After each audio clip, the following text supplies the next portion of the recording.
और अब रुक करते हैं नेपाल का, जहां पर तख्ता पलट क्रांति के बाद अब अंतरिम सरकार के लिए बैठकों का दौर जारी है, तो दूसरी तरफ नेपाल धीरे धीरे पटरी पर लौट रहा है। कर्फ्यू में ढील के साथ लोग जरूरी काम के लिए अब सड़कों पर निकल रहे हैं। हम नेपाल से हर अपडेट आपको दिखा रहे हैं, क्रांति हिंसा के निशान भी दिखा रहे हैं।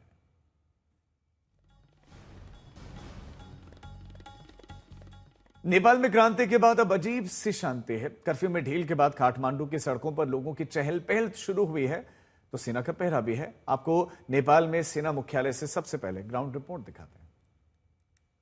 नेपाल में आज कर्फ्यू का चौथा दिन है और चौथे दिन का नजारा अगर आप देखें, हालांकि आप देखें कई जगहों पर ट्रैफिक की मूवमेंट को खोला गया है। करीबन 11 बजे तक इस मूवमेंट को खोला गया, उसके बाद दोबारा से कर्फ्यू लागू होगा। ढिलाई बरती गई थी सुबह से लेकर और 11 बजे तक, और उसके बाद दोबारा से कर्फ्यू को लागू कर दिया जाएगा, यानी फिर इन इलाकों में कोई नहीं आ पाएगा। अगर आप देखें मुख्य रूप से आपको लोग नजर आएंगे। और दूसरा सबसे इंपॉर्टेंट बात है ऑयल। अगर आप देखें कि जो ऑयल, जो कई पेट्रोल पंप्स पर ऑयल हो, पेट्रोल हो, दूसरी चीजें हो, वो खत्म हो गई थी। पीने का पानी खत्म हो गया था कई जगहों पर, तो उनको पहुंचाया जा रहा है। दूसरा जो मूवमेंट है, यानी जो सरकारी ऑफिसेज हैं उनमें जो क्षति पहुंची है उसको ठीक करने के लिए लगातार जो वर्कर्स हैं वो यहाँ पर काम कर रहे हैं। लेकिन सेना मुख्यालय, यानी इस समय मैं जहाँ मौजूद हूँ उसका नजारा मैं आपको दिखा दूं। ये सेना मुख्यालय है, इस पूरे इलाके को कॉर्डन कर दिया गया है। मेरे कैमरा पर्सन सत्या आपको ये तस्वीरें दिखा रहे हैं। देखिए इस पूरे इलाके में किसी को भी आने की इजाजत नहीं है। इस पूरे इलाके को यहाँ से कॉर्डन कर दिया गया। सिर्फ और सिर्फ जो मूवमेंट हो सकती है वो यहाँ से दूसरी तरफ हो सकती है, जहाँ पर होटल्स हैं या दूसरे इलाके हैं,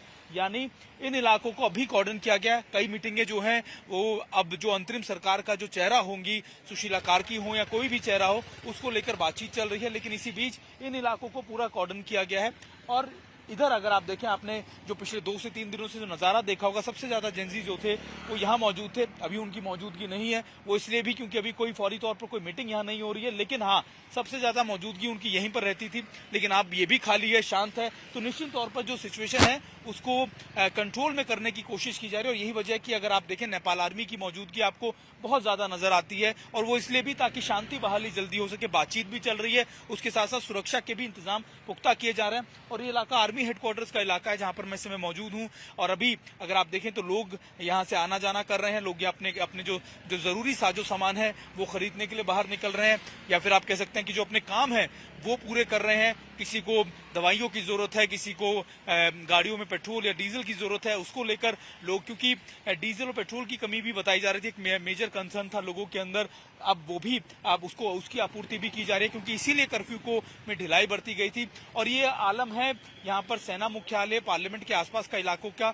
लेकिन सबसे इंपॉर्टेंट अगर आप देखें, जो एयरपोर्ट के आसपास के इलाके हैं वहां पर कर्फ्यू में ढिलाई ज्यादा है, यानी वहां पर लोग की मूवमेंट या फिर गाड़ियों की मूवमेंट बहुत ज्यादा, क्योंकि कई लोग जो हैं, जो नेपाल के जो सिटीजन हैं, जो नागरिक हैं, वो लगातार दुनिया के अलग अलग हिस्सों से अपने यहाँ वापस नेपाल पहुंचे हैं। और कई लोग जो सैलानी के तौर पर यहाँ आए हुए थे घूमने के लिए, वो यहाँ से बाहर जाना चाह रहे हैं। इसी वजह से वहां पर भीड़ ज्यादा है। लेकिन इस इलाके में आप देखें कि मूवमेंट अब भी बहुत ज्यादा नहीं है। लेकिन हाँ, करीबन 11 बजे तक जो ढिलाई बरती गई है उसके चलते यहाँ पर आपको मूवमेंट नजर आ रही है। यहाँ अगर आप देखें, ये नेपाल टेलीकॉम का ऑफिस है।